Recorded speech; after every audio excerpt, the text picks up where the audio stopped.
সার্বিয়ার রাজধানী বেলগ্রেড থেকে ৮০ কিলোমিটার দূরের ডেলিব্লাতো স্যান্ডস অভয়ারণ্য। বালি ও পাইন বনের বিরল সংমিশ্রণের তৈরি এই বনাঞ্চলে বেশ কয়েক সপ্তাহ ধরে জ্বলছে ভয়াবহ দাবানল।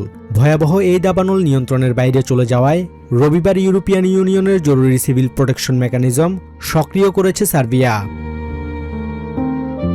দেশটির জরুরি বিভাগের প্রধান লুকা চাউসিস জানিয়েছেন, ইইউ এর সহায়তায় রোমানিয়া, স্লোভাকিয়া ও চেক প্রজাতন্ত্র থেকে পাঠানো হয়েছে 4টি ব্ল্যাক হক অগ্নি নির্বাপক হেলিকপ্টার।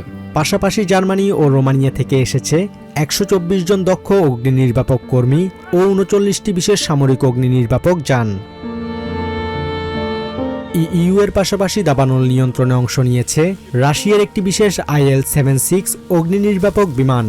জুলাইয়ের শেষ থেকে চলা এই আগুনে ইতোমধ্যে পুড়ে গেছে হাজার হাজার হেক্টর বনাঞ্চল। আমরা যখনই বুঝতে পারলাম আমাদের নিজস্ব শক্তি আর পর্যাপ্ত নয়, তখন সঙ্গে সঙ্গেই রাশিয়ার ইলিউশন বিমানের জরুরি সহায়তা এবং ইউরোপিয়ান মেকানিজমের কাছে সাহায্য চাই।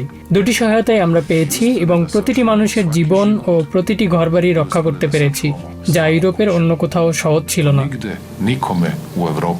তীব্র বাতাসের কারণে আগুন ছড়িয়ে পড়ার আশঙ্কা থাকলেও ইইউ ও রাশিয়ার সহায়তায় পরিস্থিতি আপাতত স্থিতিশীল রয়েছে। সার্বিয়ান কর্তৃপক্ষ জানিয়েছে, তাদের মূল অগ্রাধিকার হল সংলগ্ন লোকালয় ও সাধারণ মানুষের নিরাপত্তা নিশ্চিত করা। Basudebnath, TVN24 news desk.